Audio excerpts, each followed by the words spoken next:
Hello friends, Prayag Civil Academy के YouTube channel में आप लोगों का स्वागत है।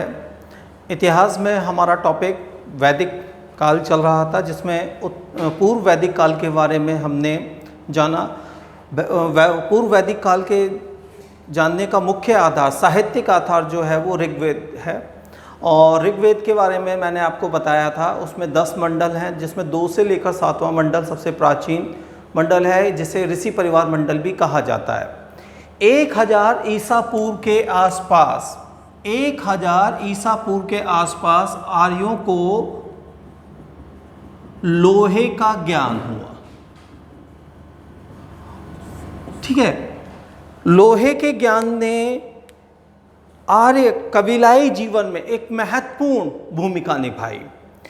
कांसे के औजारों के स्थान पर लोहे के हथियार, अस्त्र शस्त्र ज़्यादा मजबूत, ज़्यादा शक्तिशाली होते हैं, जिससे क्षत्रिय वर्ण की, ध्यान दीजिएगा, क्षत्रिय वर्ण की महत्वता बढ़ गई। मैंने आपको पिछले वीडियो में बताया था कि शतपथ ब्राह्मण में हमें आर्यों के पूर्वी विस्तार के बारे में जानकारी मिलती है। राजस्थान में माउंट आबू के पास विदय माधव और उसके पुरोहित रघुगण ने एक यज्ञ का आयोजन किया। जैसे ही धृत का आवाहन किया, धृत का नाम लिया, अग्नि देवता हवन कुंड से निकलकर पूरब की तरफ, अगर हम इस तरीके से देखें तो पूरब की तरफ आगे बढ़ने लगे। आग जलाती हुई, जंगलों को साफ करती हुई कहाँ तक पहुँची? यूपी बिहार की सीमा पर सदानीरा, जिसे गंडक नदी माना जाता है, वहाँ तक गई। वहाँ जाकर विदय माधव ने पूछा कि मैं कहाँ निवास करूँ, तो अग्नि देवता ने कहा गंडक नदी के पूर्व का भाग अग्नि से पवित्र नहीं हुआ है, इसलिए यह पूरब में अपना निवास स्थान बनाए। इसी आधार पर कुछ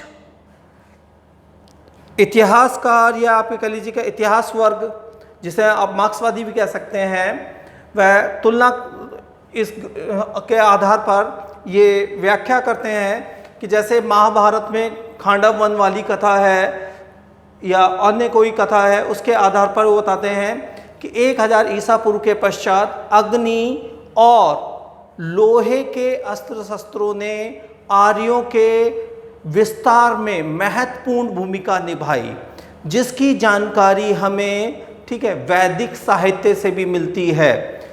ऋग्वेद में अयस शब्द आया है, अयस, और अयस का मतलब कांसा होता है, ठीक। लेकिन शतपथ ब्राह्मण में श्याम अयस शब्द का उल्लेख हुआ है, जिसको इतिहासकार लोहे के रूप में मानते हैं।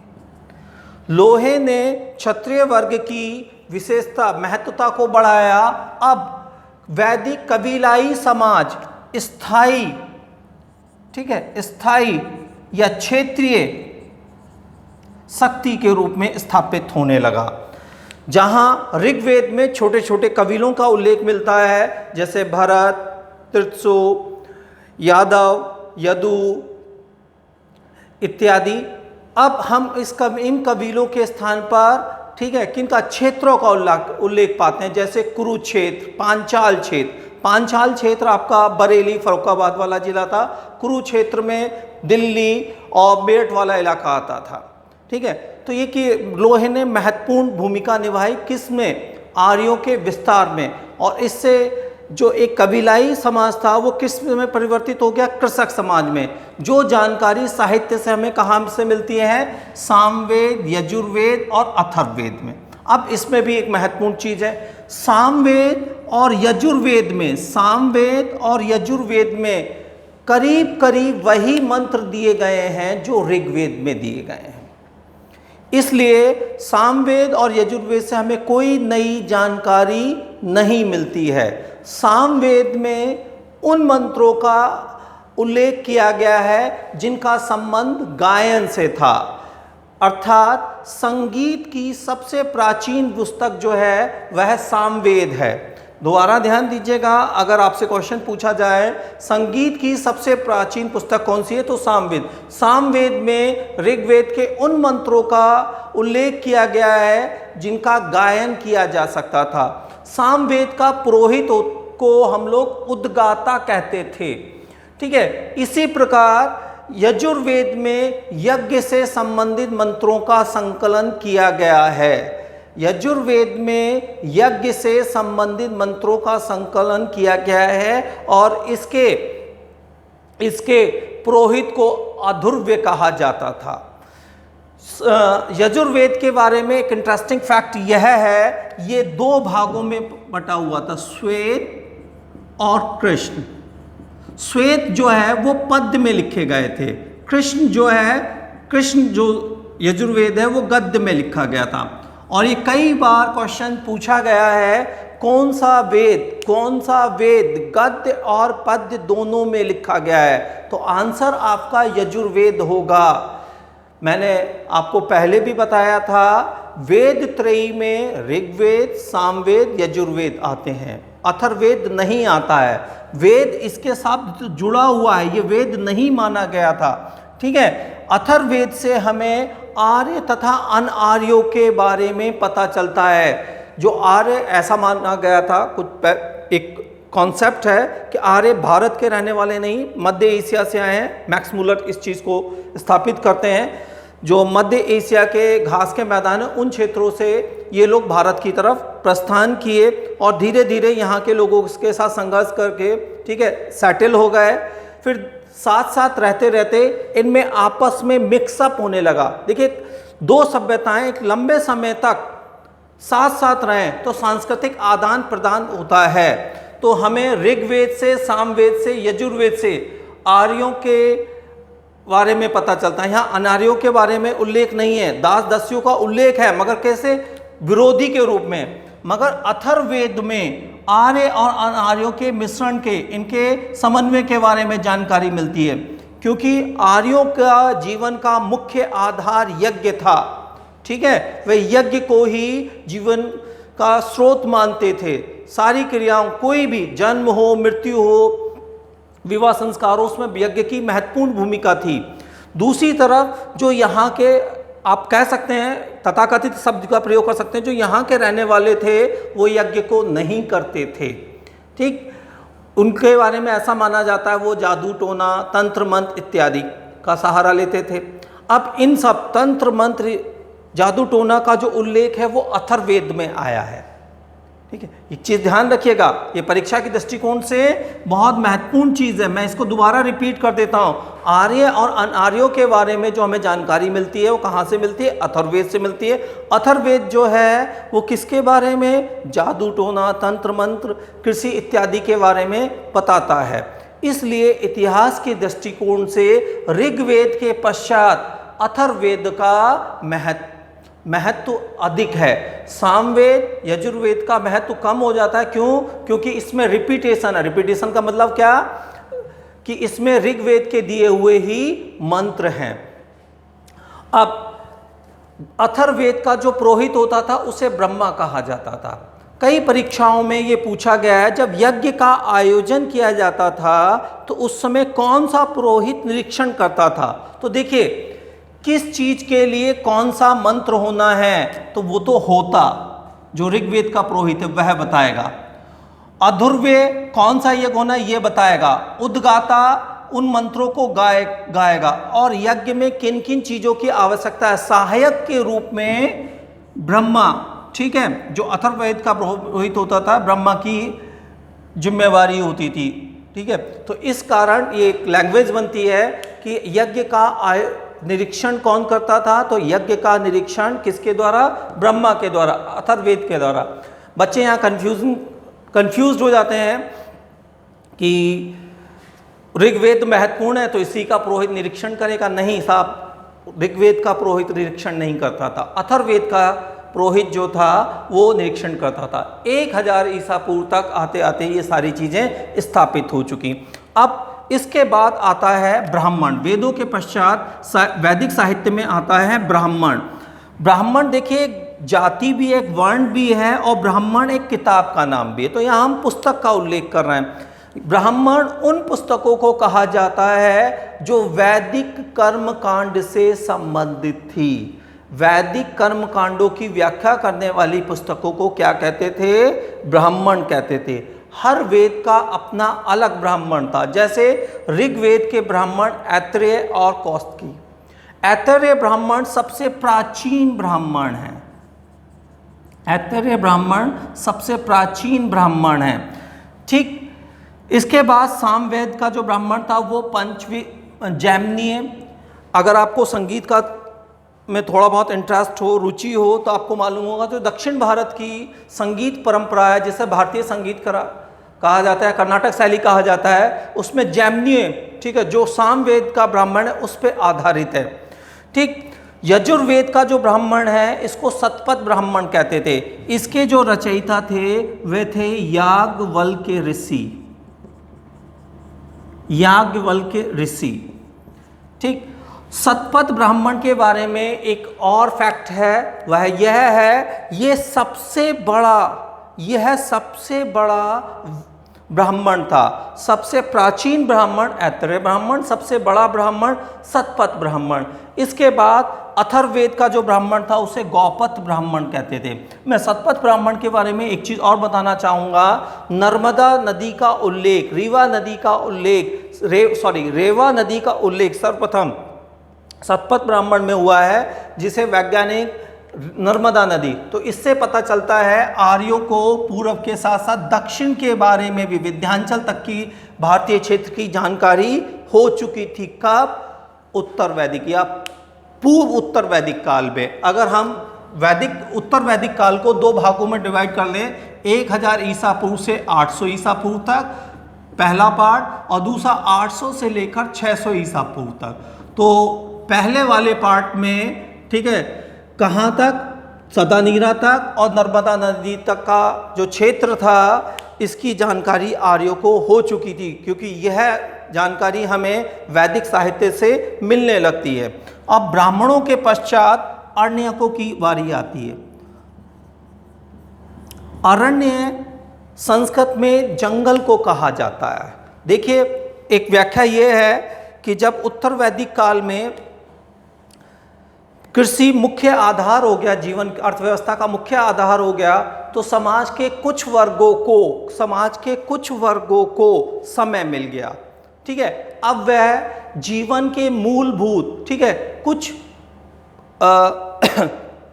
महत्वपूर्ण क्वेश्चंस के बारे में विचार करने लगे। जैसे मनुष्य मरने के पश्चात कहाँ चला जाता है, जीवन की शुरुआत कैसे हुई, आत्मा है, ईश्वर है, स्वर्ग नर्क इत्यादि। अब इन चीज़ों के आंसर्स की खोज के लिए कुछ लोगों ने क्या है, घर बार त्याग दिया, सन्यास को ग्रहण कर लिया, और सन्यास को ग्रहण करके कहाँ? जंगलों में चले गए। वहाँ कठोर तपस्या करके जो ज्ञान प्राप्त किया, उस ज्ञान को उन्होंने जिन पुस्तकों में लिखा उन्हें हम लोग क्या कहते हैं? आर्ण्यक कहते हैं।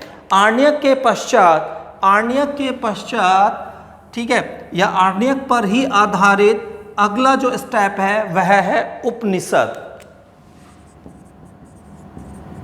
उपनिषद दो शब्दों से मिलकर बना है, उप प्लस निषद। उप का मतलब पास बैठकर ज्ञान प्राप्त करना, गुरु के पास बैठकर ज्ञान प्राप्त करना उपनिषद कहलाता है। ठीक है, हमें 18 महत्वपूर्ण उपनिषद मिले हैं, जिनमें सबसे बड़ा जो उपनिषद है वह है बृहदारण्यक उपनिषद। सबसे बड़ा जो उपनिषद है वह है बृहदारण्यक उपनिषद। अब देखिए, इस शब्द को तोड़िए। संस्कृत का शब्द है बृहदारण्यक। बृहदारण्यक पर विकसित उपनिषद कौन सा है? बृहदारण्यक उपनिषद। उपनिषद भारतीय दर्शन को बताते हैं।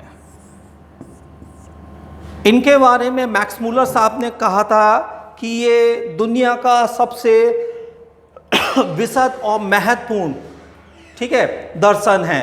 और श्रवण आपर ने कहा था कि भारतीय दर्शन मुझे मरने के बाद भी संतुष्टि देगा, ठीक है। आत्मा, परमात्मा, ब्रह्म की जो व्याख्या की गई है वह उपनिषद में की गई है।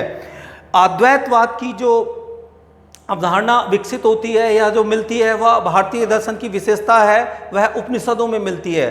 तो उपनिषदों में सबसे बड़ा जो उपनिषद है वह बृहदारण्यक उपनिषद है। और बृहदारण्यक उपनिषद के विषय में एक फैक्ट और भी है, इसमें गार्गी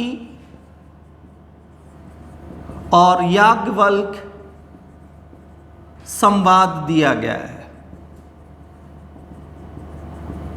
ये अपने आप में महत्वपूर्ण है, ठीक है। गार्गी उत्तर वैदिक काल की विदुषी महिला थी। याज्ञवल्क्य साहब उत्तर वैदिक काल के बहुत बड़े विद्वान थे। राजा जनक के बारे में सब लोग जानते हैं। राजा जनक विदिशा के विदेह के राजा थे और जिज्ञासु प्रवृत्ति के थे, तो वो अपने यहाँ शास्त्रार्थ कराते रहते थे। तो उनके द्वारा जब शास्त्रार्थ का आयोजन कराया गया, उस शास्त्रार्थ में याज्ञवल्क्य और गार्गी के बीच में संवाद हुआ। वह संवाद हमें कहाँ दिया गया है? बृहदारण्यक उपनिषद में। एक और उपनिषद है छांदोग्य। ये सामवेद से संबंधित है, ये यजुर्वेद से, ये सामवेद से संबंधित है। छांदोग्य उपनिषद की सबसे बड़ी विशेषता यह है कृष्ण भगवान का, कृष्ण का सर्वप्रथम उल्लेख यहीं पर हुआ है। ये क्वेश्चन कई बार कई परीक्षाओं में, कई राज्यों की परीक्षाओं में पूछा गया है कि कृष्ण का सर्वप्रथम उल्लेख कहाँ मिलता है? जो छांदोग्य उपनिषद में मिलता है। छांदोग्य उपनिषद सामवेद से संबंधित है। और छांदोग्य उपनिषद में कृष्ण के गुरु का नाम, कृष्ण के जो गुरु हैं उनका नाम अंगिरस बताया गया है, ठीक है। वासुदेव कृष्ण के गुरु कौन थे? अंगिरस। ये भी क्वेश्चंस कई बार परीक्षाओं में पूछा गया है। इसी प्रकार से एक और महत्वपूर्ण उपनिषद है कठोप। उपनिषद, इसमें नचिकेता और यम की कथा दी गई है। नचिकेता और यम की जो कथा है वो कठोपनिषद में मिलती है। मुंडक उपनिषद सबसे छोटा उपनिषद है। अब देखिए, बृहदारण्यक सबसे बड़ा है और मुंडक उपनिषद सबसे छोटा है। मुंडक उपनिषद में ही सत्यमेव जयते दिया गया है, जो हमारा नेशनल स्लोगन है, राष्ट्रीय वाक्य है, सत्यमेव जयते। वो कहाँ दिया गया है? मुंडक उपनिषद में दिया गया है। और इस तरीके से हमारा जो वैदिक साहित्य है, जिसे हम वेदांग कहते हैं, वह कंप्लीट होता है। इसके पश्चात वेदांत की रचना होती है, जिसमें 6 आते हैं, 6 महत्वपूर्ण टॉपिक्स आते हैं, जैसे व्याकरण, छंद, ज्योतिष इत्यादि। इन सब का उल्लेख वेदांत में, जिसको मैं अगले टॉपिक में डिस्कस करूंगा। हमारे वेदांग में या वैदिक साहित्य में कौन कौन से महत्वपूर्ण टॉपिक आते हैं? चारों उपनिषद में सबसे प्राचीन उपनिषद ऋग्वेद, फिर सामवेद, यजुर्वेद, अथर्ववेद, इसके पश्चात ब्राह्मण, ठीक है। उसके पश्चात आपका आरण्यक और आरण्यक के पश्चात उपनिषद। तथ्यात्मक साहित्यिक रूप से जितना भी आपका फैक्ट्स थे वो करीब समाहित करने की कोशिश की गई है। कुछ कमी रह गई हो या कुछ क्वेरीज हैं, उनको आप पूछिएगा, आप अपने कमेंट्स दीजिएगा, वीडियो को लाइक शेयर कीजिएगा। Thank you very much.